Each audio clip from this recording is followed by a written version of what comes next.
She texts the CEO boss by mistake. Hours later, the hospital called him about a baby. Have you ever sent a text to the wrong person? What if that mistake led to the most unexpected love story of your life? Before we dive into this incredible journey, make sure you hit that subscribe button because you won't believe how this unfolds.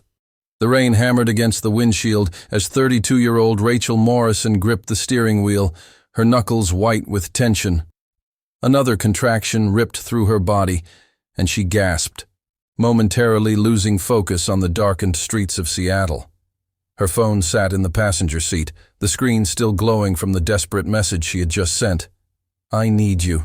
The baby is coming and I can't do this alone. Please." She had meant to text Ryan, her ex-boyfriend, the man who had promised her forever and then vanished when she needed him most. But in her panic and pain, Rachel had scrolled to the wrong contact. Instead of Ryan Martinez, her message had gone to Ryan Thornton, the chief executive of Thornton Media Group, the publishing company where she worked as a copywriter.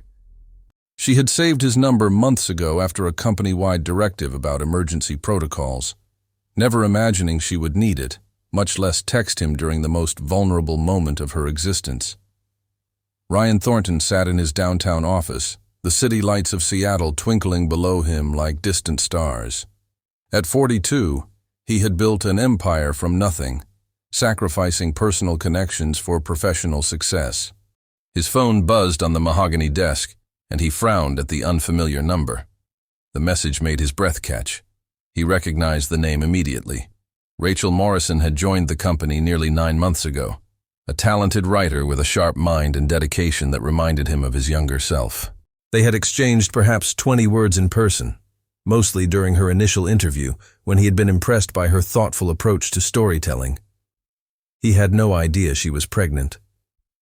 He stared at the message for a full minute, his analytical mind racing through possibilities. This was clearly meant for someone else. The professional thing to do would be to ignore it or send a brief response clarifying the mistake. But something about the raw desperation in those words struck a chord deep within him, a chord that had been silent for years. Meanwhile, Rachel pulled into the emergency entrance of Seattle General Hospital, her overnight bag hastily thrown together, her body trembling with both fear and determination. Another contraction hit, stronger than before, and she cried out, alone in her car. She fumbled for her bag and stumbled toward the automatic doors, not bothering to check if Ryan had responded. What did it matter anymore? He had made his feelings clear when he suggested she handle the situation on her own, his exact words still burning in her memory like acid. The emergency room staff rushed to her side immediately. A nurse with kind eyes guided her into a wheelchair, while another asked rapid-fire questions. How far apart are the contractions? When did your water break? Is anyone coming to be with you? Rachel shook her head at the last question, tears streaming down her face mixing with the rain that had soaked through her jacket. There's nobody, she whispered, the words tasting like defeat. Back in his office, Ryan Thornton made a decision that would alter the trajectory of his carefully ordered life. He texted back, "Are you safe? Do you need assistance?" When 10 minutes passed without a response, his concern transformed into something more active. He called his executive assistant, a sharp woman named Patricia, who had been with him for 15 years. "Patricia, I need information on Rachel Morrison from the copywriting department," he said without preamble. Patricia's voice came through clearly despite the late hour. "Talented writer, came to us from Sterling Publications. Keeps a low profile, but her work is exceptional. Why the sudden interest? Is she expecting a child?" Ryan asked directly. There was a pause. "Yes, actually. I believe she's due any day now. Some of the staff have been collecting money for a gift. Is something wrong?" Ryan explained the situation briefly, his voice calm but his mind racing. "I think she may have sent me a message by mistake, but I'm concerned. She mentioned being alone and the baby arriving. That doesn't sit right with me." Patricia agreed immediately. "Would you like me to try reaching her?" "No," Ryan said, already grabbing his keys and heading for the elevator. Send me a list of hospitals within 15 miles of the office. If she's in labor, she's probably at one of them. As Ryan navigated the wet streets of Seattle, Rachel was being wheeled into a delivery room, her labor progressing faster than the medical staff had anticipated for a first-time mother. The pain was overwhelming, wave after wave crashing over her as nurses moved around her with practiced efficiency. She focused on breathing, on surviving each moment, on the fact that soon she would meet her daughter. That thought alone kept her going through the agony. 7 hours later, as dawn broke over Seattle, a baby's cry filled the delivery room. The doctor smiled broadly, placing the squirming newborn on Rachel's chest. "She's absolutely perfect," the doctor announced. 10 fingers, 10 toes, and a healthy set of lungs. Rachel looked down at her daughter through tears of exhaustion and overwhelming love. "Hello, Grace," she whispered, the name she had chosen during a quiet moment months ago when she had still believed Ryan Martinez would be there to meet their child. Grace Isabella Morrison. While Rachel was experiencing the most profound moment of her life, Ryan Thornton was at the 5th hospital on his list. "Excuse me." He approached the reception desk at Seattle General. "I'm trying to locate a patient, Rachel Morrison.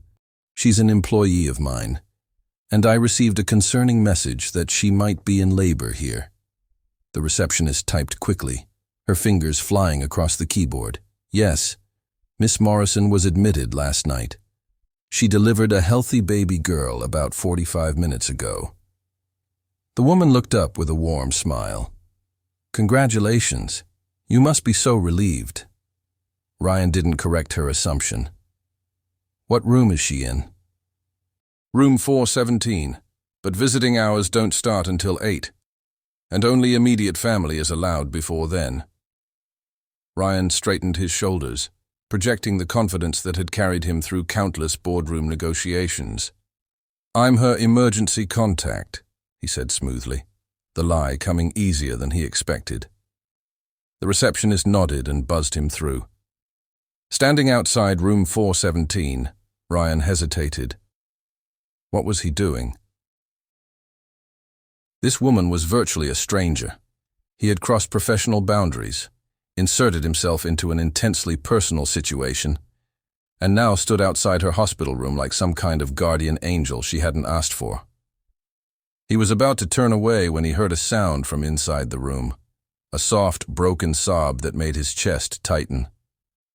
Before he could second-guess himself again, Ryan knocked gently. A tired voice called out, "Come in." Rachel looked up from where she sat in the hospital bed, expecting a nurse, and froze completely when Ryan Thornton walked through her door. Her hair was tangled, her face pale with exhaustion, dark circles under her eyes, and she was certain she looked absolutely terrible. The baby slept in a clear bassinet beside her bed, tiny and perfect and unaware of the surreal moment unfolding. "Mr. Thornton," Rachel's voice came out as barely a whisper. "What are you doing here?" Ryan stood awkwardly near the door, suddenly aware of how inappropriate this might seem. "You sent me a message last night. I believe it was intended for someone else. But when you didn't respond, I was concerned." Rachel's eyes widened as realization crashed over her like a cold wave. "Oh my God," she breathed, mortification flooding through her. "I am so incredibly sorry. I meant to text someone else entirely. I figured that out," Ryan said gently, his voice softer than she had ever heard it. "Are you all right? Is there someone I should call for you?" Rachel looked away, embarrassment giving way to a fresh wave of sadness. "No, there's no one. My parents died in a car accident 3 years ago. I have an aunt in Florida, but we're not close." "The father," he trailed off, clearly uncomfortable, "isn't in the picture," Rachel finished for him. Made that abundantly clear months ago. An uncomfortable silence settled over the room until a small sound came from the bassinet. Rachel reached for her daughter, wincing at the movement. "May I?" Ryan asked, gesturing toward the baby. At Rachel's surprised nod, he carefully lifted the newborn with unexpected gentleness and handed her to her mother. The tenderness in his movements seemed at odds with his reputation as a ruthless businessman. "She's beautiful," Ryan said quietly. "What's her name?" "Grace," Rachel replied, watching her boss with confusion and wonder. "Grace Isabella Morrison." Ryan nodded, seeming to come to some internal decision. "Rachel, I know this is highly unusual, but would you allow me to help? Not as your employer, but as someone who believes that no one should face something like this completely alone." Rachel stared at him, trying to reconcile this compassionate man with the intimidating executive she had observed from a distance for months. Before she could formulate a response, a nurse bustled into the room. "Oh, wonderful. You made it," the nurse said cheerfully to Ryan. "We need some information for the birth certificate, and the pediatrician wants to speak with both parents about Grace's feeding schedule." Rachel opened her mouth to correct the misunderstanding, but Ryan caught her eye with a look that somehow conveyed both a question and reassurance. In that moment, something shifted between them, an unspoken agreement forming, a bridge being built across the vast difference in their lives and circumstances. Neither of them could have predicted how that mistaken text message would change everything, setting in motion a series of events that would intertwine their lives in ways neither could have possibly imagined. The wrong number had become the right connection at exactly the right moment, and nothing would ever be the same again. The following morning, Rachel woke to soft sunlight filtering through the hospital room curtains and the gentle sound of Grace breathing beside her. For a moment, she wondered if Ryan Thornton's unexpected visit had been a fever dream brought on by exhaustion and medication. But then she noticed the enormous arrangement of white roses and lavender on the windowsill, flowers that definitely hadn't been there before. Next to them sat a plush elephant wearing a tiny shirt that read, "Welcome to the world, Grace." The card was simple, written in bold handwriting, "Call if you need anything, RT." A phone number was written below, clearly a personal cell rather than his office line. Rachel sank back against her pillows, a complicated mix of emotions swirling through her. Of all the people to accidentally text during labor, she had reached out to Ryan Thornton, a man known throughout the industry for his brilliant mind and his somewhat intimidating demeanor. She had only spoken to him directly once, during her interview, when he had asked pointed questions about her philosophy on storytelling and audience connection. Her phone buzzed with a text from her aunt in Florida. "Flying in tomorrow. Should arrive by evening." Rachel felt a small measure of relief. Aunt Caroline was her only living relative, and while they weren't particularly close, at least she would have someone there for a day or two. She hadn't told Caroline about Ryan Martinez's abandonment, simply saying that the relationship had ended mutually. The truth was too humiliating, too painful to share with anyone. A soft knock interrupted her thoughts. A nurse entered, followed by Dr. Peterson, who had overseen Grace's delivery. "Good morning, new mama," Dr. Peterson said warmly. "How are you feeling today?" "Sore, tired, completely overwhelmed," Rachel admitted with a weak smile, but also incredibly happy. Dr. Peterson checked Rachel's vital signs and examined the incision from the emergency cesarean section they had performed when Grace's heart rate had dropped dangerously during the final hour of labor. "Everything looks good, but I'm slightly concerned about your blood pressure," Dr. Peterson said, her brow furrowing slightly.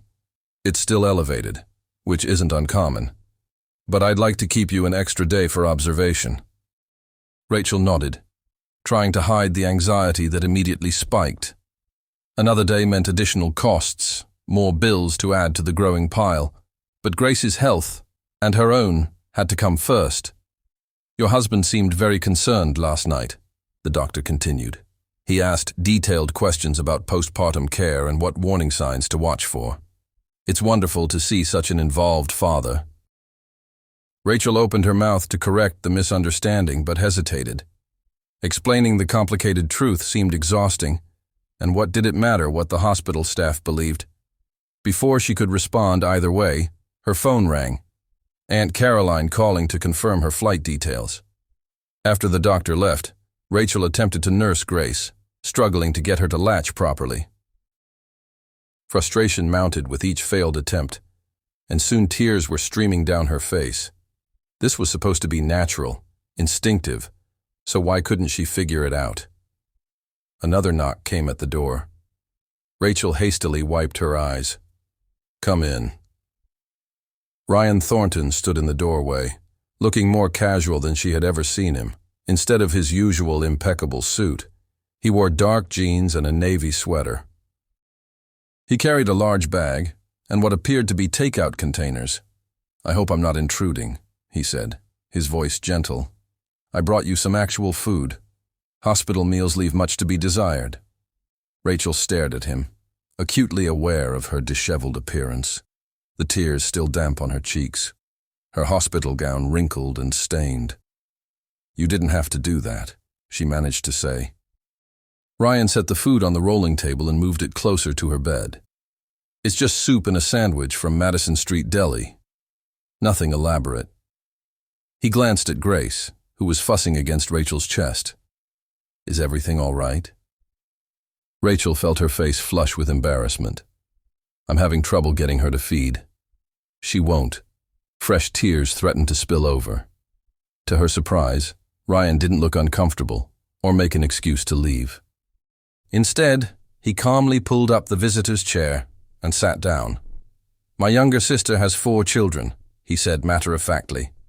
"She struggled tremendously with breastfeeding, especially with her first 2. The lactation consultant showed her different positions that worked better." Rachel looked at him in disbelief. This was absolutely not a conversation she had ever imagined having with her boss, with Ryan Thornton of all people. "The lactation consultant isn't available until this afternoon," she said. Ryan pulled out his phone. "Let me call my sister. She's probably up. She's always been an early riser. Maybe she can offer some guidance." Before Rachel could protest, he was speaking to someone named Jennifer, explaining the situation with surprising ease and no apparent embarrassment. After a brief conversation filled with sympathetic sounds and what seemed like detailed instructions, he turned back to Rachel. "She suggests trying what's called the laid-back position. May I help demonstrate?" He held out his hands for Grace. Something about his calm confidence, the lack of judgment in his eyes, made Rachel hand over her daughter. Ryan carefully cradled Grace, then gently showed Rachel how to recline slightly and position the baby on her chest in a more natural, gravity-assisted way. "Try this," he said. "Let her find her way a bit more. Support her, but don't force it." Rachel followed his instructions, adjusting her position until Grace was resting against her at a different angle. To her amazement, Grace latched almost immediately, beginning to nurse with enthusiasm. "It's working," Rachel whispered, looking up at Ryan with gratitude and wonder. "Thank you so much." Ryan smiled, a genuine smile that transformed his usually serious face. "My sister will be thrilled her advice helped." He turned slightly to give Rachel privacy while she fed her daughter. "Mr. Thornton," Rachel began hesitantly. "Ryan, please," he interrupted gently. "I think we're well past formalities at this point. Don't you?" Rachel nodded. "Ryan, I want to apologize again for that text message, and thank you for coming last night, and now this morning. This is far beyond anything you needed to do." Ryan was quiet for a long moment, his gaze directed out the window at the Seattle skyline. "We all need help sometimes," he finally said. "Even those of us who have become accustomed to handling everything alone." There was something in his tone that suggested personal experience, layers of meaning beneath the simple words. "But you're my employer," Rachel pressed. "This isn't exactly part of your job description." Ryan turned back to her. "Right now, I'm not your employer. I'm just one person helping another person who needed help. The company hierarchy doesn't apply here." Rachel studied him carefully, seeing past the executive facade for perhaps the first time. "Why did you really come last night? You could have simply called the hospital to check if I was safe." Ryan seemed to consider his answer carefully, his jaw working as if deciding how much to share. Your message said you were alone. Nobody should be alone during something this significant, this life-changing. He paused, his eyes distant. I understand more than you might think about facing critical moments without support.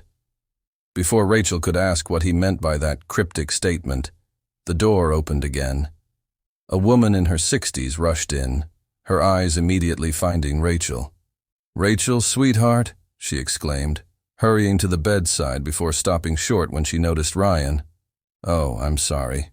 I didn't realize you had a visitor. I was able to catch an earlier flight." Ryan stood immediately, extending his hand with practiced courtesy. "Ryan Thornton. I work with Rachel." The woman shook his hand, confusion evident in her expression. "Caroline Foster, Rachel's aunt. It's nice to meet you." An awkward silence descended on the room. Rachel could see the questions forming in Caroline's mind. Why was Rachel's boss visiting her in the hospital at 8 in the morning? Why had the nurses at the desk mentioned something about the father being here? "Ryan brought me some food," Rachel explained quickly, "and helped with a feeding issue." Caroline's eyebrows rose. "That's very kind of you, Mr. Thornton." Ryan handled the situation with diplomatic skill. "Rachel is a valued member of our team. We take care of our people." He reached for his jacket. "I should go. You'll want time with family." He turned to Rachel. "Take whatever time you need for maternity leave. Your position will be waiting when you're ready to return." As he headed for the door, Rachel called after him, "Ryan." He turned back, his expression neutral but his eyes warm. "Thank you for everything. Truly." He nodded once, then left the room, leaving Rachel to face her aunt's inevitable questions. Caroline immediately turned to her niece, settling into the chair Ryan had just vacated. "Rachel Louise Morrison. What is going on? The nurse at the desk said your husband had been here all night, and now your boss shows up with breakfast and helping with breastfeeding. And where is Ryan? Where's the baby's father?" Rachel closed her eyes briefly, the weight of everything threatening to crush her. "It's complicated, Aunt Caroline." "Uncomplicate it for me," Caroline said, her voice gentle but firm. "I may not have been the most present aunt, but I'm here now, and I want to understand." Over the next hour, Rachel told Caroline everything, about Ryan Martinez and how their relationship had seemed so promising until she discovered she was pregnant, about his cruel suggestion that she handle the problem, about his complete disappearance from her life, about accidentally texting her boss in a moment of desperate panic, about Ryan Thornton showing up at the hospital and being mistaken for Grace's father. By the end of the story, Caroline's eyes were wet with tears, and her expression had cycled through shock, anger, and finally a fierce protectiveness Rachel hadn't seen before. "So this executive, this Ryan Thornton, he just came to check on you because you accidentally texted him?" Caroline asked. "That seems extraordinarily unusual." "Everything about this situation is unusual," Rachel sighed. "But he was kind when he absolutely didn't have to be. He could have ignored the message or just sent a brief reply. Instead, he drove to multiple hospitals to find me." Caroline was processing this information, her business-minded brain clearly working through the implications. "What kind of man abandons the mother of his child?" she muttered, anger flashing across her face. "If I ever encounter this Martinez character, you won't," Rachel said firmly. "He made his choice. Grace and I will be fine without him. We don't need him. But you do need support," Caroline said, reaching over to squeeze Rachel's hand. "I know I haven't been the aunt you deserved, especially after your parents died. But I want to change that. I want to be here for you and Grace." Later that evening, after Caroline had gone to her hotel promising to return first thing in the morning, Rachel received a text from Ryan, just checking in. "Is there anything you need? My sister mentioned that comfortable nursing tops might be helpful." Rachel smiled at the unexpected thoughtfulness. She hesitated before replying. That's very kind, but my aunt is here now. I should be fine. Thank you again for everything you've done." His response came quickly. "I'm glad your aunt made it safely. The offer of help stands regardless. This isn't just about professional courtesy, Rachel." Rachel stared at those last words, trying to decipher their meaning. What exactly was Ryan Thornton's interest in helping her? Was it simply compassion, or was there something more?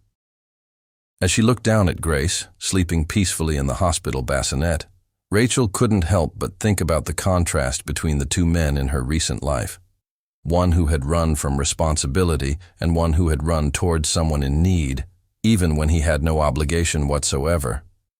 She didn't know what the future held, or how she would navigate returning to work, and eventually facing Ryan Thornton in a professional setting after everything that had happened. But for the first time since discovering she was pregnant, Rachel felt something she hadn't felt in months. Hope. Maybe, just maybe, everything would be okay. Maybe that wrong number had been the universe's way of sending her exactly the right person at exactly the right time. 8 weeks after Grace's birth, Rachel stood in front of her bedroom mirror, smoothing down her blouse and scrutinizing her reflection with a critical eye. Today marked her first day back at Thornton Media Group, and her stomach churned with a complicated mix of anxiety and anticipation. Aunt Caroline had stayed for 2 weeks after Grace's birth, helping Rachel adjust to the overwhelming reality of new motherhood before returning to Florida. However, she had insisted on contributing financially to help Rachel hire a quality nanny, a gesture that had brought Rachel to tears. She checked on Grace one final time before the nanny arrived. The infant was sleeping peacefully in her crib, unaware of her mother's internal turmoil. Rachel had interviewed 7 different candidates before settling on Mrs. Helen Kowalski, a grandmother of 5 with decades of childcare experience and references that read like testimonials. Still, leaving Grace felt like tearing out a piece of her heart and leaving it behind. "You can do this," Rachel whispered to herself as she gathered her laptop bag and the breast pump she would need throughout the day. Millions of working mothers do this every single day. You're not alone in this.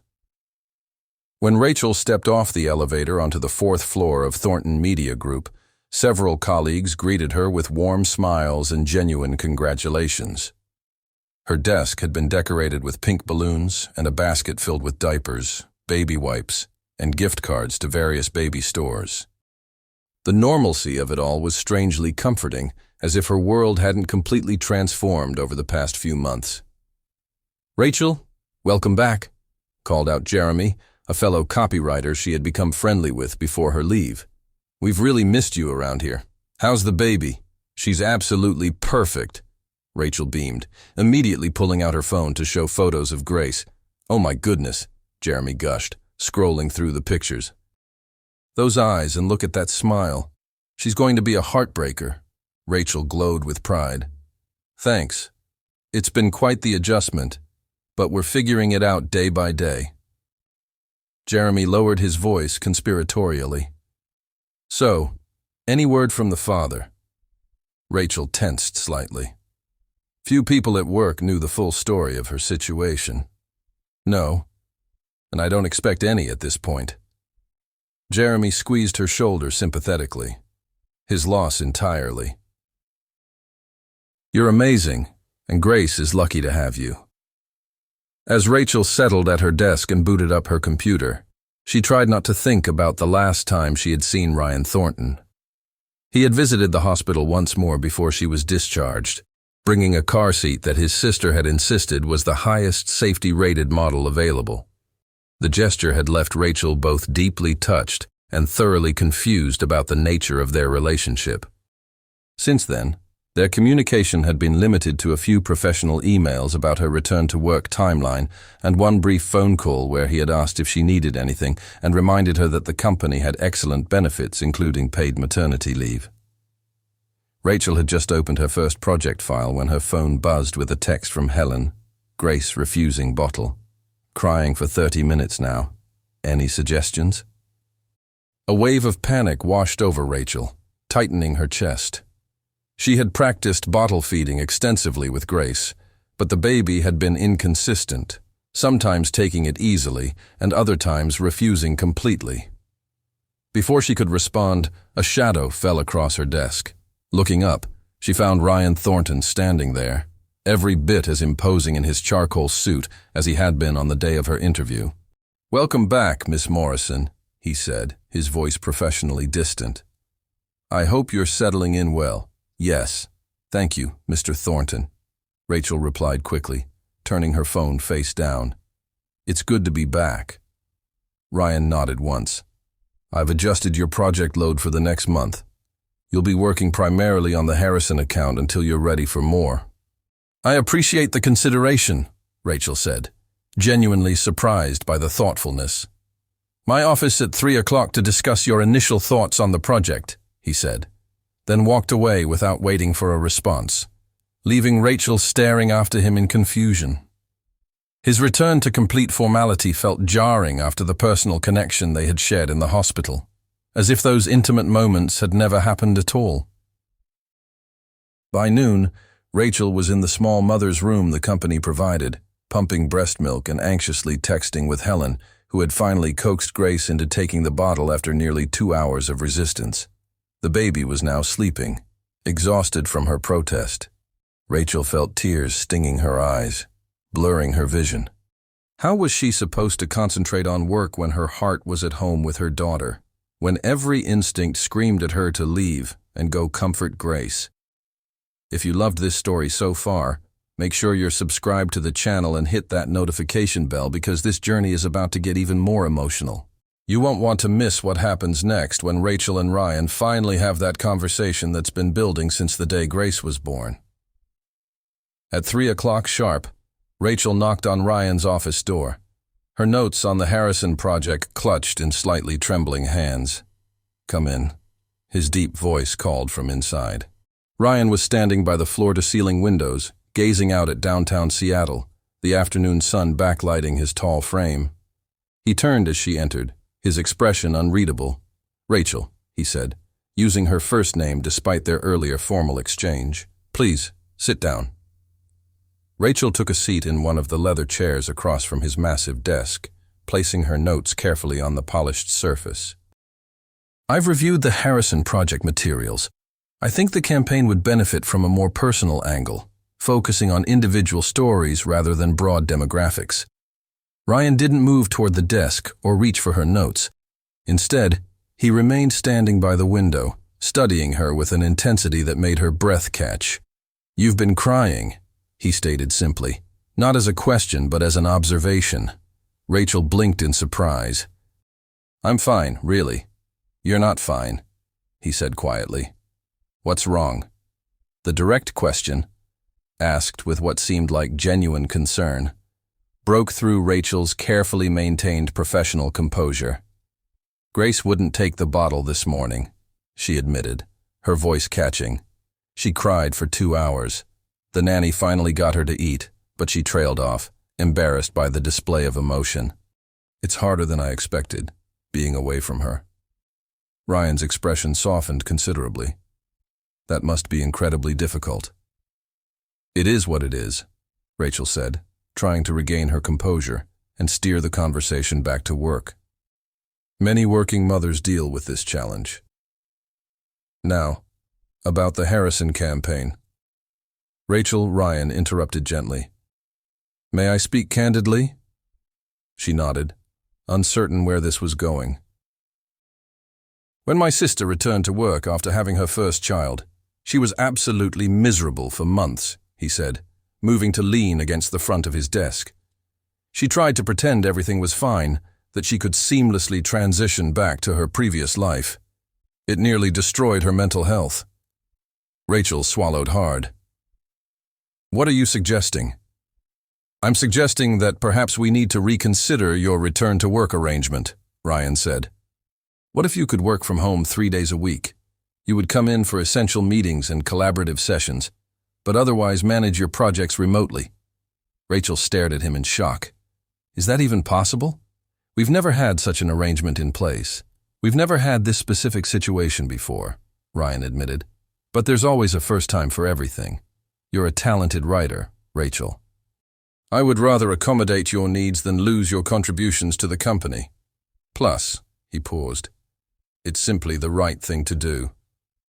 Why would you do this for me? Rachel asked, the question that had been plaguing her for weeks finally escaping. Why go so far out of your way? Ryan was quiet for a long moment, his jaw working as if deciding whether to share something deeply personal. 7 years ago, my wife died giving birth to our son, he said, his voice steady but with an undercurrent of profound pain. Our son, James, lived for 4 hours. I held them both as they slipped away. Rachel gasped audibly, her hand flying to her mouth. Ryan, I had no idea. I'm so incredibly sorry. Very few people know, he said. I don't discuss it with anyone. He looked directly at her, his blue eyes holding depths of grief she hadn't seen before. When I received your text that night, when I realized you were alone during such a critical, vulnerable moment, I couldn't not respond. The pain of my own experience made it impossible to ignore. The revelation stunned Rachel into silence. Suddenly everything made sense. His appearance at the hospital, his gentle handling of Grace, his sister's detailed advice about breastfeeding, his ongoing concern for her well-being. This wasn't just professional courtesy or random kindness. This was a man who understood loss and isolation in the most profound way possible, who carried wounds that had never fully healed. I didn't mean to burden you with my history, Ryan continued when she didn't speak. I simply wanted you to understand that my offer comes from a place of genuine concern and personal experience, not corporate strategy or obligation. Rachel nodded, still processing this new information, seeing Ryan Thornton in an entirely different light. Thank you for telling me. And yes, I would very much like to try the flexible arrangement if you're serious about it. I am completely serious, he confirmed. We'll start next week. For the remainder of this week, wrap up what you need to here and prepare your home office. As she stood to leave, Ryan spoke again. Rachel, there's something else. He hesitated, looking uncharacteristically uncertain. I received a letter yesterday addressed to me here at the company. It was from Ryan Martinez. Rachel froze, her hand gripping the back of the chair for support. What? Why would he contact Thornton Media? It appears he's been trying to reach you, Ryan explained, his jaw tightening. Your phone number has changed, and your old apartment has new tenants. He tracked you to your employer somehow. He handed her an envelope. He claims he wants to meet Grace. The room seemed to tilt around Rachel. After 7 months of absolute silence, after telling her to handle the problem, after abandoning her completely, now he wanted to play father. You don't have to see him, Ryan said firmly. You owe him absolutely nothing. What did the letter say exactly? Rachel asked, her voice trembling slightly. Read it yourself, Ryan said. I haven't responded and won't without your explicit permission. Rachel took the letter with shaking fingers. Ryan Martinez's handwriting was painfully familiar. The letter was brief, expressing vague regret for his initial reaction and claiming he had been doing soul-searching during the months away. He wanted to meet Grace and discuss support arrangements and his parental rights. Support arrangements, Rachel repeated bitterly. Now that she's here, healthy and real, he wants to swoop in and claim credit. She looked up at Ryan. What do you think I should do? Ryan leaned back against his desk, considering carefully. That's not for me to say. It's your decision entirely. But I will offer this observation. Sometimes people genuinely deserve second chances, and sometimes they absolutely don't. The key is determining which category someone falls into. Rachel folded the letter and slipped it into her bag. I need time to process this. Take all the time you need, Ryan said. And Rachel, whatever you decide, whatever happens, you're not alone in this. Not anymore.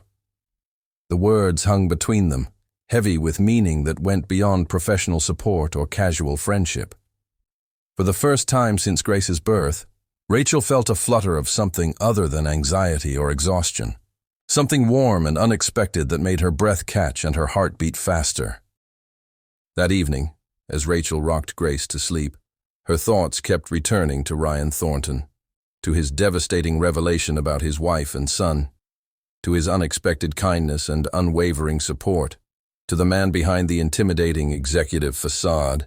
And as for the other Ryan, the one who had broken her heart and abandoned his child, she pulled out the letter again, reading it more carefully in the quiet of her apartment.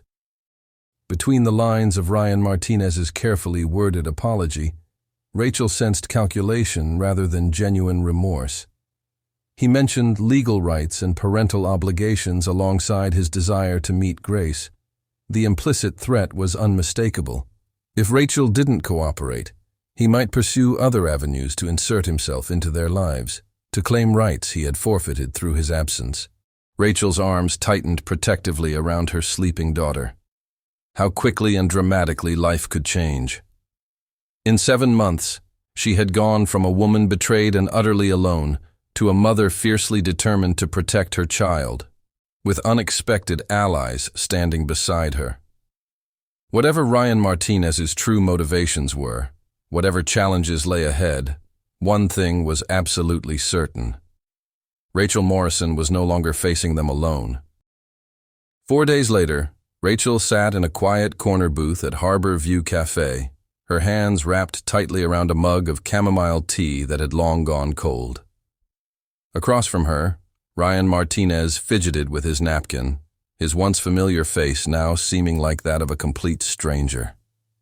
"She has your eyes," Rachel said finally, sliding a photo of Grace across the table. She had deliberately chosen to meet him without bringing her daughter. Whatever his intentions might be, Grace would not be part of this initial conversation. Ryan picked up the photo, studying it with an expression Rachel couldn't quite decipher. "She's beautiful," he murmured. "Rachel, I know I have absolutely no right to ask anything of you, but you're absolutely right," she interrupted, her voice steady and controlled.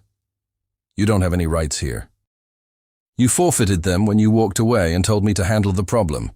He had the decency to look ashamed, his eyes dropping to the table. "I was terrified, completely unprepared. I handled it terribly, and I'm genuinely sorry." "Why now?" Rachel asked, the question that had kept her awake for nights. Why after all this time? Ryan Martinez shifted uncomfortably in his seat. "I've been doing a lot of thinking about family, about responsibility, and what it means.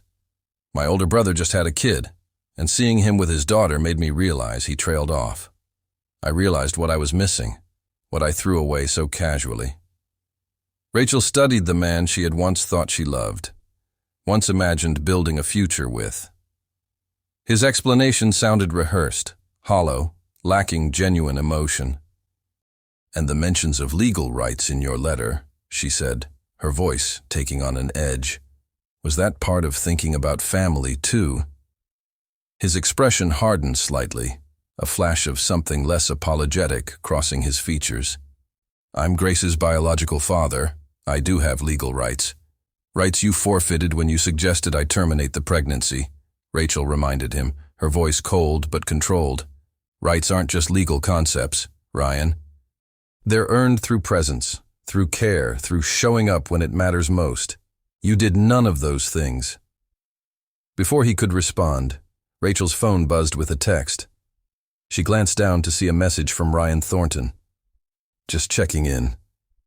Everything all right? If you need anything, I'm available." A small, genuine smile touched Rachel's lips. The contrast between the two men couldn't be more stark. One who had abandoned her in her darkest hour, and one who had appeared like an unexpected guardian when she needed help most. "Someone important?"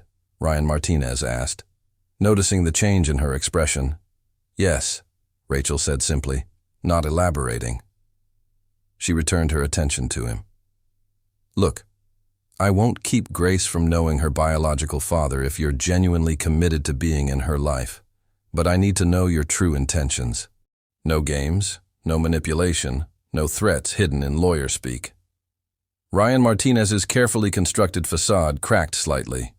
"I'm not the villain you're painting me as. I panicked. Yes, I made a terrible mistake. Absolutely. But I want to make it right now." He leaned forward across the table. "And I've been thinking about us too, Rachel. What we had was really good. Maybe we could try again, rebuild what we had before all of this." "No," Rachel cut him off firmly, her voice leaving no room for negotiation.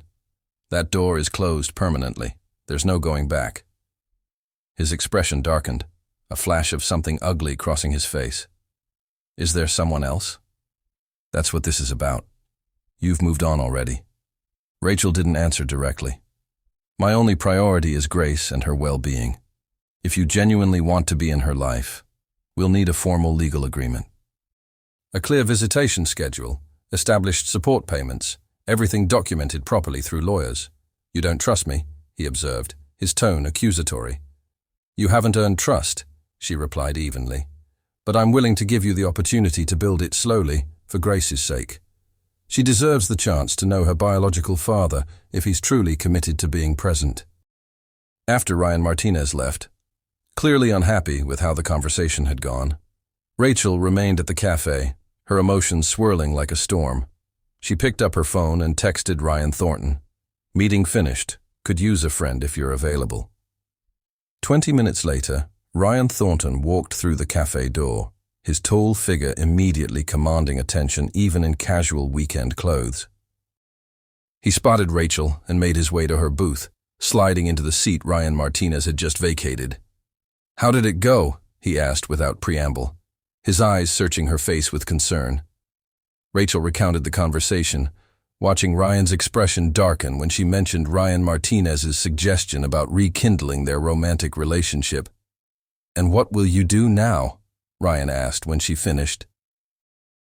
"I'll have my lawyer draft a visitation and support agreement," Rachel said.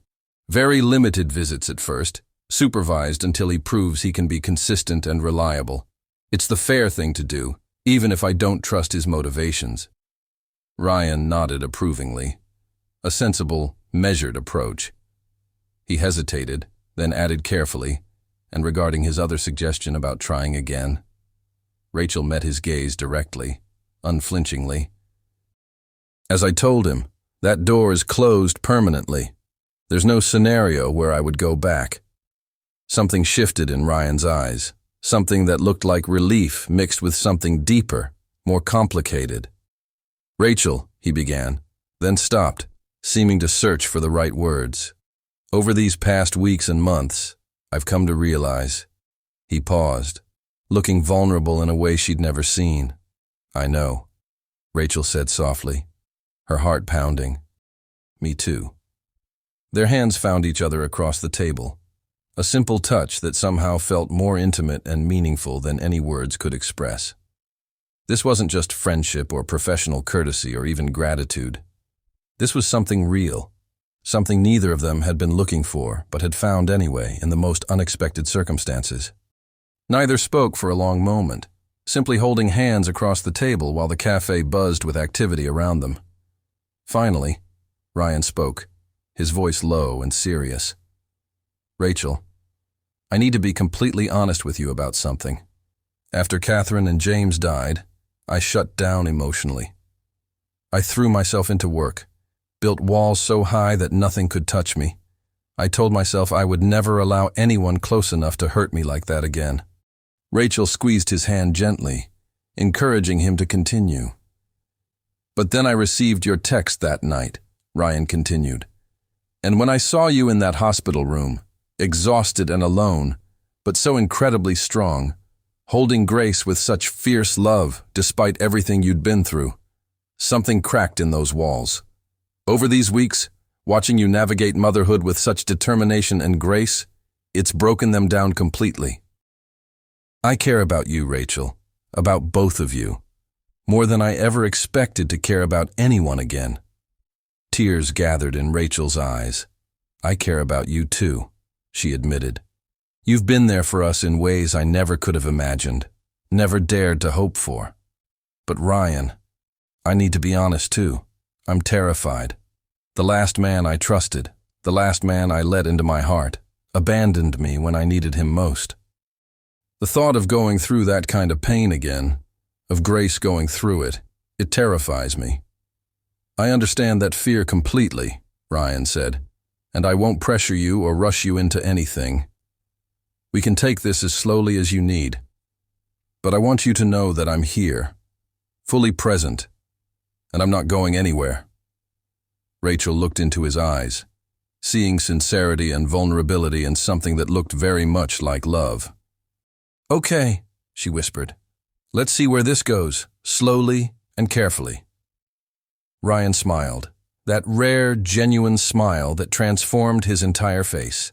Slowly and carefully, he agreed.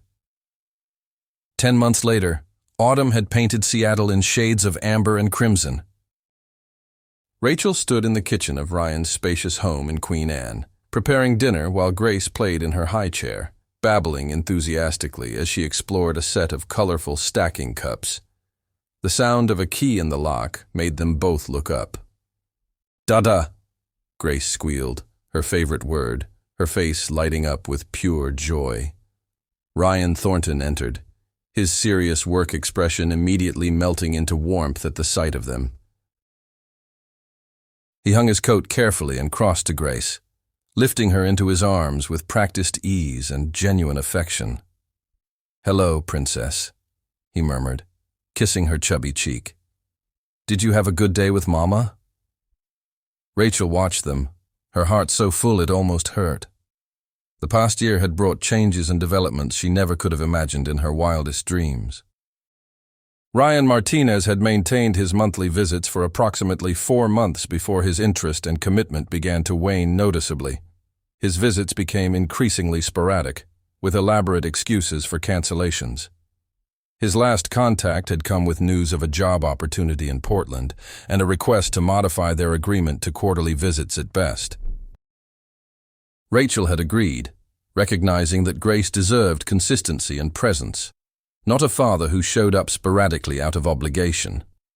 Meanwhile, Ryan Thornton had become a constant, steady presence in their lives, first as a supportive friend, then as something more, something neither of them had been actively seeking. Their relationship had developed slowly and carefully, both of them cautious not to rush given the complexities and emotional wounds they each carried. But the connection between them had been undeniable from that first night in the hospital, a bond forged in crisis that had deepened into something genuine, lasting, and profound. "How was your meeting with the board?"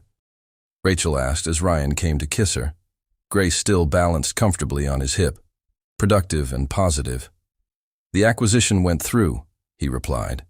"But more importantly, I had a thought during my drive home." He set Grace back in her high chair with her toys and reached into his jacket pocket, producing a small velvet box. "This isn't how I originally planned to do this. I had elaborate ideas involving the place where we first met properly, the hospital room, where everything changed." Rachel laughed, tears already forming in her eyes. "But then I realized something," Ryan continued, opening the box to reveal a stunning diamond ring. "The perfect moment isn't about elaborate planning or romantic locations. It's about being with the people who make life worth living, who make every day better simply by existing." He knelt beside her, his eyes never leaving hers. "Rachel Morrison, will you and Grace do me the extraordinary honor of becoming my family officially, permanently, legally?" Rachel looked from the ring to Ryan's hopeful face to Grace, who was watching them with bright, curious eyes. Her daughter, who had inadvertently brought this remarkable man into their lives through a desperate text message sent in panic and pain on a rainy night that seemed both yesterday and a lifetime ago. Her daughter, who called this man Dada, with complete trust and love. "Yes," Rachel whispered, her voice breaking with emotion. "Yes to family. Yes to us. Yes to forever." As Ryan slipped the ring onto her finger and gathered both her and Grace into his embrace, Rachel marveled at life's unexpected turns and mysterious ways, how the absolute worst moments could somehow lead to the very best outcomes. How mistakes could become miracles. How sending a message to the wrong person could turn out to be the most right thing that ever happened. How love could be found in the most unexpected places, with the most unexpected people, at the most unexpected times. 6 months later, on a perfect spring morning with cherry blossoms blooming throughout Seattle, Rachel walked down the aisle of a small, intimate chapel. Grace toddled ahead of her as flower girl, scattering petals with enthusiastic abandon, occasionally stopping to pick them up and examine them closely, making the guests laugh with delight. Caroline sat in the front row, tears streaming down her face, next to Ryan's sister Jennifer and her family. Ryan stood at the altar, his eyes locked on Rachel, his expression showing every emotion he usually kept carefully controlled. When she reached him, he took her hands in his, and Rachel could see his hands trembling slightly with the weight of the moment. "We're gathered here today," the officiant began, "to celebrate a love story that began in the most unusual way, with a text message sent to the wrong number that turned out to be exactly the right number at exactly the right time." Rachel and Ryan had written their own vows. Ryan spoke first, his deep voice steady, but thick with emotion. "Rachel, when I received your message that night, I had convinced myself that my heart was permanently closed, that I would never love again after losing Catherine and James. But you showed me that the heart has an infinite capacity for love, that opening yourself to the possibility of pain is the only way to experience joy. You've given me a second chance at family, at happiness, at life itself. I promise to be the father Grace deserves and the husband you deserve, every single day for the rest of our lives." Rachel's voice shook as she began her vows. "Ryan, I sent that text message in my darkest hour, feeling more alone than I ever had in my life. You appeared like an answer to a prayer I hadn't even known how to pray. You saw me at my absolute worst, vulnerable and broken and terrified, and you chose to stay. You chose us. You've shown me what true partnership means, what real love looks like. It's not grand gestures or perfect moments. It's showing up consistently, choosing each other daily, building a life together one small decision at a time. I promise to honor the gift of your love, to be worthy of your trust, and to spend every day making you as happy as you've made me." There wasn't a dry eye in the chapel as they exchanged rings and sealed their vows with a kiss. Grace, now walking confidently, toddled over and wrapped her little arms around both their legs, making everyone laugh through their tears. The reception was small and intimate, held in the garden of Ryan's home. As Rachel and Ryan shared their first dance, she looked around at the faces of the people they loved, people who had supported them through their journey. Caroline was chatting animatedly with Jennifer, the two women having formed an unexpected friendship. Colleagues from Thornton Media Group mingled with Ryan's business associates. Helen, the nanny who had become like family, was entertaining Grace with bubbles. "This is perfect," Rachel whispered to Ryan as they swayed to the music. "Everything I never knew I needed." Ryan pulled her closer. "That text message you sent was the best mistake anyone ever made." Rachel laughed. "I prefer to think of it as fate. The universe knew what we needed before we did." "Maybe," Ryan agreed, kissing her forehead. "Or maybe we just got incredibly lucky. Lucky to find each other when we both needed someone most. Lucky that you sent that message to exactly the right wrong number." 3 years later, Rachel sat on the porch swing of their home, watching Grace play in the backyard with her younger brother, James. They had named him after Ryan's son, a beautiful way to honor the child he had lost while celebrating the new life they had created together. James was 18 months old, a bundle of energy and mischief who adored his big sister completely. Grace was now 4 years old, bright and curious, and completely convinced that Ryan had always been her father. They had explained her story to her in age-appropriate terms. telling her about her biological father who wasn't able to be the daddy she needed, and about Ryan who chose to be her daddy in every way that mattered.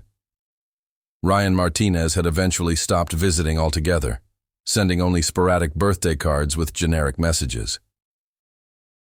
Rachel had long since made peace with his absence. Grace had a father who loved her unconditionally, who showed up for every scraped knee and bedtime story and dance recital. Biology was irrelevant in the face of that kind of love. Ryan emerged from the house carrying 2 mugs of tea, settling beside Rachel on the swing. "They're going to wear themselves out," he observed, watching the children chase each other around the yard.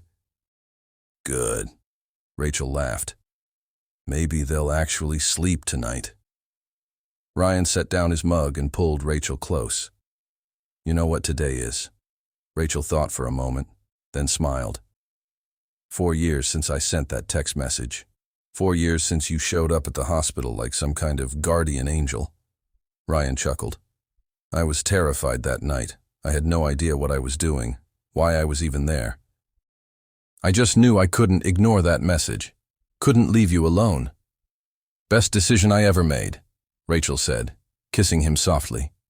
"Best mistake I ever made."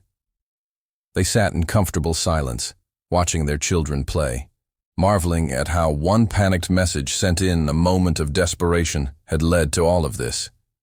A family, a home, a love neither of them had been looking for but both had desperately needed. Grace ran up to the porch, out of breath and grinning. "Daddy, come play with us." Ryan stood immediately. "What are we playing?" "Dragons," Grace announced seriously. "James is the baby dragon and I'm the big dragon and you have to be the dragon hunter. But you can't actually catch us because we're too fast." "Sounds like a challenging job," Ryan said solemnly. "But I'll do my best." He glanced back at Rachel. "Join us." "In a minute," Rachel said. "I just want to watch for a moment." She pulled out her phone and opened her messages, scrolling back through years of conversations with Ryan. She found that first exchange from 4 years ago. Her desperate message, "I need you. The baby is coming and I can't do this alone. Please." His response, "Are you safe? Do you need assistance?" Such simple words that had changed everything. Rachel saved the conversation, preserving it like the precious artifact it was. Someday, when Grace was older, she would tell her the full story. How a wrong number became the right connection. How a moment of panic led to a lifetime of love. How sometimes the worst moments of our lives are actually the beginning of our best ones. "Mama, come on," Grace called from the yard. "We need you to be the queen dragon." Rachel laughed, setting down her phone and joining her family in the golden afternoon light. As she ran with her children, chased by her husband, surrounded by laughter and love, Rachel sent up a silent thank you to the universe, to fate, to whatever force had guided her trembling fingers to the wrong contact that rainy October night. Because sometimes wrong is exactly right. Sometimes mistakes are miracles in disguise. And sometimes the person you need most comes into your life in the most unexpected way, at the most unexpected time, through the most unexpected means. All you have to do is be brave enough to let them in, to trust again, to believe in second chances and new beginnings. Rachel had been brave, Ryan had been brave, and together they had built something beautiful from the ashes of their separate heartbreaks. As the sun set over Seattle, painting the sky in brilliant shades of orange and pink, Rachel looked at her family, at the life they had created, at the love that had grown from such unlikely circumstances, and she knew with absolute certainty that she wouldn't change a single thing. Not the heartbreak that had led her to that moment, not the panic that had made her send that message, not even the mistake of texting the wrong Ryan. Because that mistake had given her everything. It had given her Ryan. It had given her this family. It had given her a love she hadn't known existed, deeper and truer than anything she had imagined possible. Thank you for joining us on this incredible journey from a desperate text message to a beautiful family. If this story touched your heart, please hit that subscribe button and leave a comment telling us what you thought. Have you ever made a mistake that turned out to be the best thing that happened to you? Share your stories below. And remember, sometimes the wrong turn leads you exactly where you need to be. Years later, when Grace was 10 years old and James was 7, they sat around the dinner table in their home. Grace had just finished a school project about family history and was eager to share what she had learned. "I interviewed everyone for my project," she announced proudly. "Grandma Caroline told me about how you were really nervous before I was born, Mama." Rachel smiled, exchanging a glance with Ryan. "I was very nervous," she admitted. "Being a mom for the first time is scary, especially at 32 when you feel like you should have everything figured out already." "And Aunt Jennifer told me about Uncle James, the baby who died," Grace continued seriously. "She said that's why Daddy is extra good at being a dad, because he knows how precious kids are." Ryan's eyes grew misty, as they always did when his first son was mentioned. "That's exactly right, sweetheart. Every moment with you and James is a gift I never take for granted." "But the best part of my project," Grace continued excitedly, "is the story about how you and Daddy met." She pulled out her poster board, decorated with photos and colorful markers. "I called it The Wrong Number That Was Actually Right." The whole class loved it. Rachel and Ryan looked at the poster, which detailed their unusual beginning with childlike enthusiasm but surprising insight. Grace had included a copy of that first text exchange, which Rachel had printed out years ago, alongside photos from the hospital, their wedding, and family moments throughout the years. "My teacher said it's her favorite family story ever," Grace said proudly. "She said sometimes the best things in life happen when we least expect them." "Your teacher is very wise," Ryan said, pulling Grace onto his lap. "And you did an excellent job on this project." "Can I ask you something, Daddy?" Grace said, looking up at him with her mother's eyes.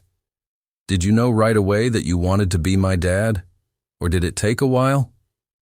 Ryan was quiet for a moment, considering his answer carefully. "I think I knew the first moment I held you," he said honestly.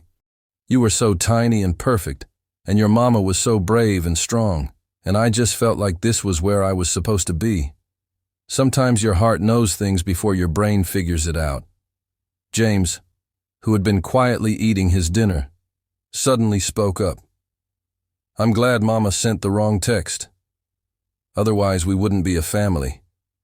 Out of the mouths of babes, Rachel thought, her heart swelling with love.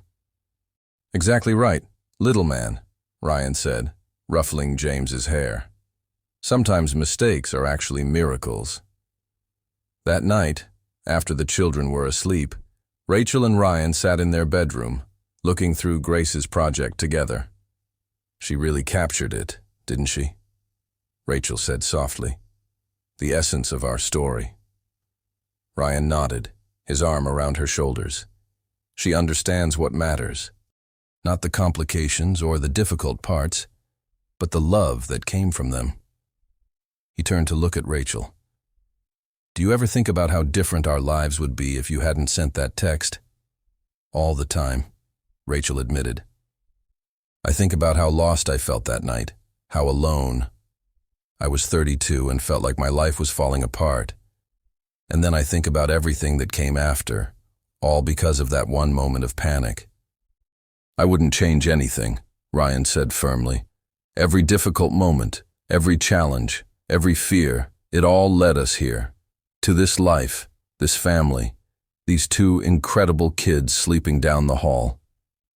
Rachel leaned into him. "Sometimes I want to find everyone who's going through something difficult and tell them to hold on. Tell them that they can't see it yet. But something amazing might be just around the corner." "Maybe that's what Grace's project will do," Ryan suggested. "Maybe some kid in her class who's struggling will hear our story and realize that hard times don't last forever. That unexpected good can come from difficult circumstances." They sat in comfortable silence, the kind that only comes from years of true partnership. Outside, Seattle glittered in the darkness, the city where they had both been lost and found, where a wrong number had connected two people who needed each other desperately but hadn't known it yet. The following weekend, the family attended James's soccer game. Grace cheered enthusiastically from the sidelines while Ryan coached, and Rachel took dozens of photos.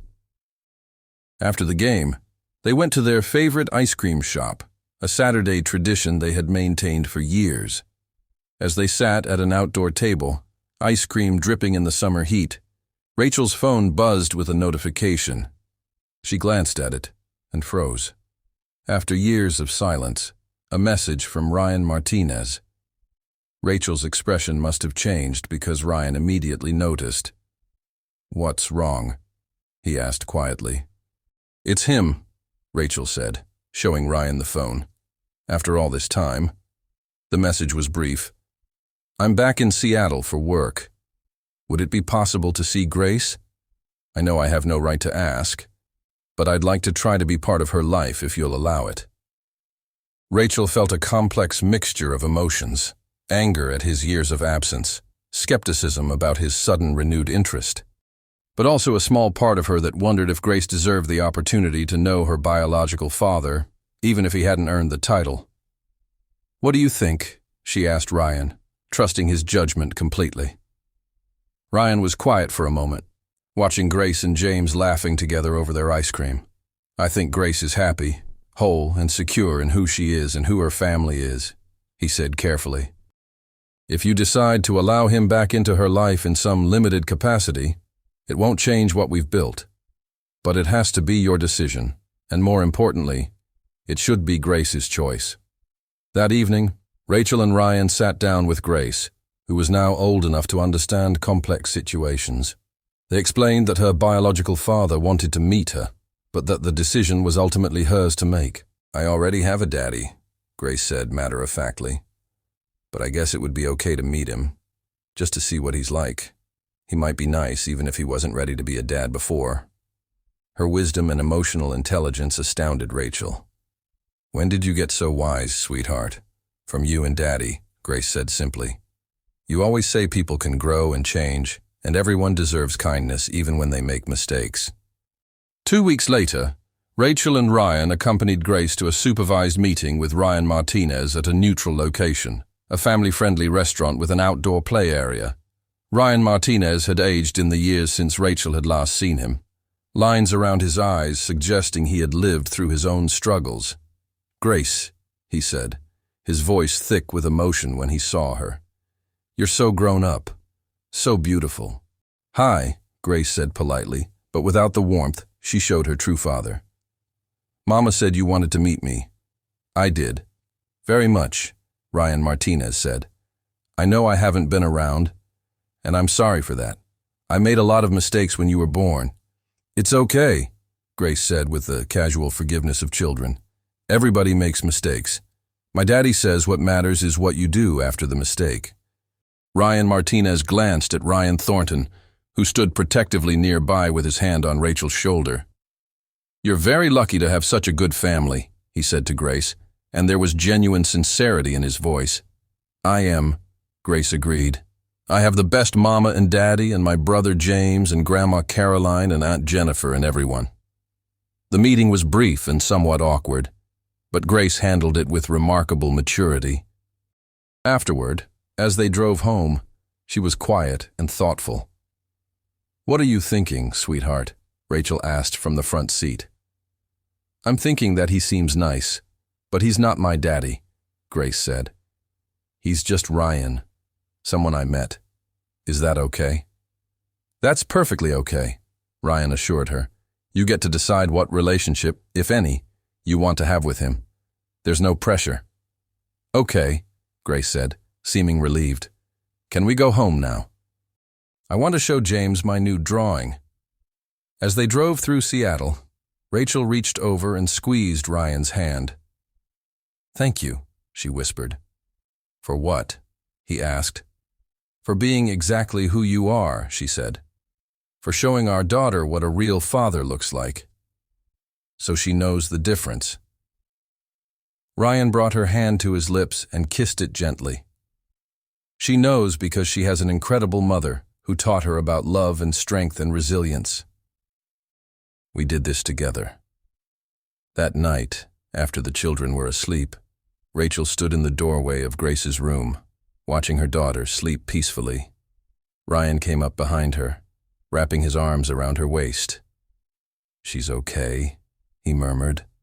"She's more than okay. She's extraordinary." Rachel leaned back against him. "Do you remember what you said to me in the hospital that first night? That no one should be alone during important moments?" "I remember," Ryan said. "You made sure I wasn't alone," Rachel said. "You made sure Grace wasn't alone. You saw two strangers in crisis and decided to care, even though you had every reason to protect your own heart. That's the kind of man you are. That's why this family works." Ryan turned her to face him, his hands framing her face gently. "I was dead inside before you," he said quietly. "I was functioning, succeeding professionally, but I wasn't truly living. You brought me back to life, Rachel. You and Grace and then James. You gave me permission to love again, to hope again, to believe in second chances." They stood there in the hallway, holding each other while their children slept safely nearby. Two people who had found each other in the most unlikely way and built something beautiful from broken pieces. 10 years later, Grace graduated from high school with honors, preparing to attend college on the East Coast. The night before she left, the family gathered for a special dinner. Grace had grown into a confident, compassionate young woman who wanted to study social work, inspired by her own family story and a desire to help others navigate difficult transitions. As they sat around the table, Grace raised her glass. "I want to make a toast," she said, "to Mama and Daddy, who showed me that family isn't just about biology. It's about showing up, about choosing each other every day, about love that doesn't quit even when things are hard." James, now a teenager himself, joined in, and to that wrong text message that started everything. Everyone laughed, even though it was a joke they had made countless times over the years. It never got old because the gratitude behind it never faded. After dinner, Grace pulled Rachel aside. "Mama, I want to ask you something." "Of course, sweetheart. Anything." "Were you scared that night? When you were having me? All alone?" Rachel considered her answer carefully. "I was terrified," she admitted. "Probably more scared than I've ever been. I was 32 and felt like I should have had my life together. But instead I was alone and in labor and everything felt like it was falling apart. But I also felt this incredible strength I didn't know I had. And then Daddy showed up, and I wasn't alone anymore." Grace nodded thoughtfully. "I'm glad you were brave enough to ask for help, even if you sent it to the wrong person."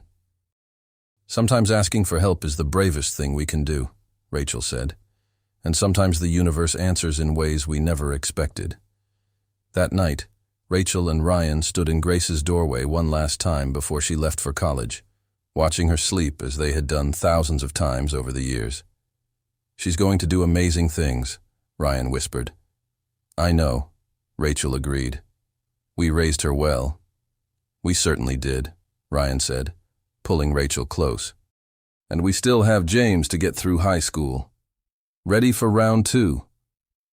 Rachel laughed quietly. "With you. Always ready." As they walked to their own room, Rachel paused to look at a framed photo hanging in the hallway. It was that first text exchange, the one that had started everything, professionally printed and mounted. Below it was a quote they had added years ago. "Sometimes wrong is exactly right. Sometimes mistakes are miracles. Sometimes the person you need most comes into your life when you least expect it. All you have to do is be brave enough to say yes."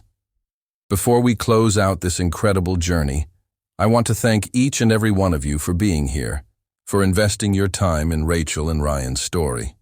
If this touched your heart, please show your support by subscribing to our channel. Your subscription helps us continue bringing you these emotional, uplifting stories that remind us all of the power of unexpected connections and second chances. 20 years after that fateful text message, Rachel and Ryan celebrated their 19th wedding anniversary. Grace was now a successful social worker, married and expecting their first grandchild. James was in medical school, following in the footsteps of his desire to help others in crisis. The family had gathered at Rachel and Ryan's home for a weekend reunion.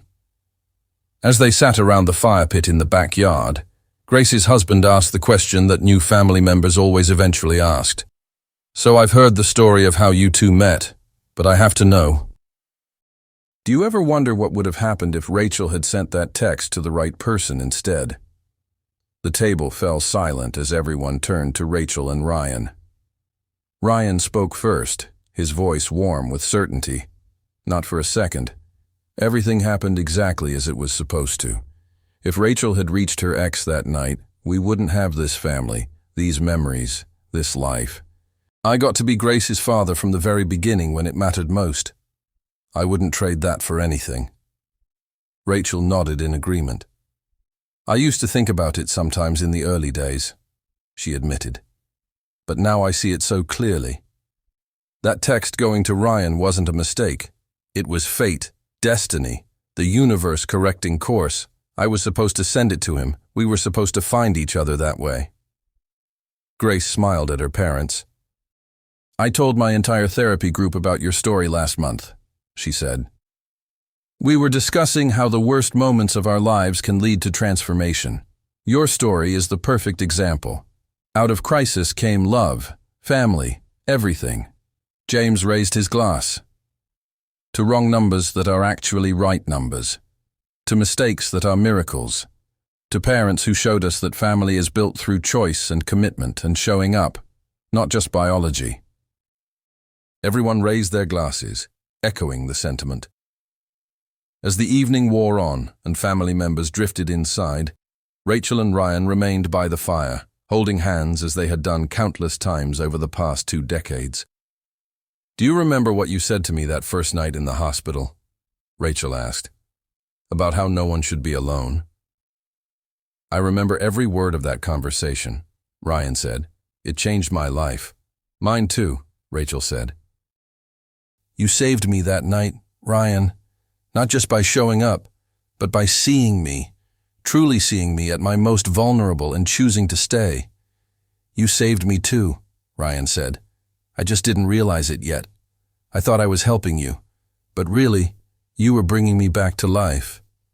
They sat in comfortable silence, watching the flames dance, 2 people who had found each other in the darkness and built a life filled with light.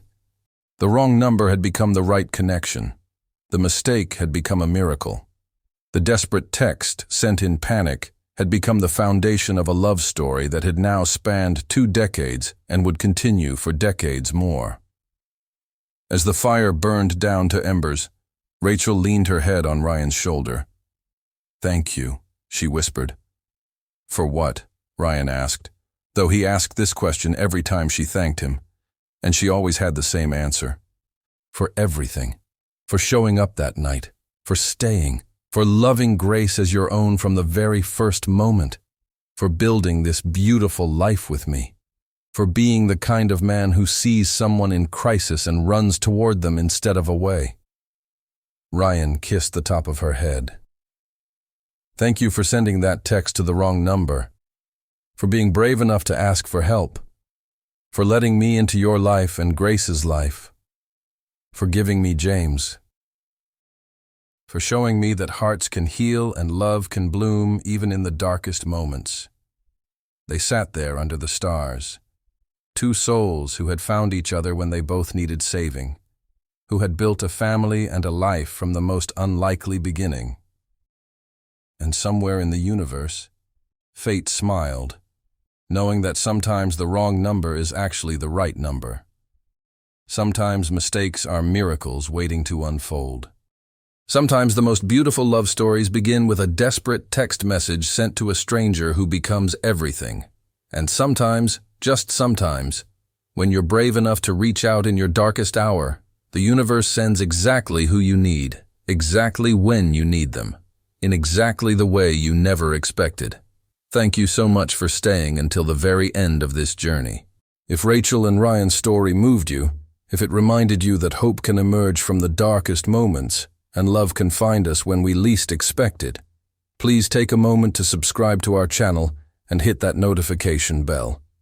Share this video with someone who needs to hear that their story isn't over, that beautiful chapters can follow difficult ones. Drop a comment below telling us what part of the story resonated most with you. Your engagement helps us continue creating these stories of hope, resilience, and unexpected love. Until next time, remember that sometimes the wrong turn leads you exactly where you need to be.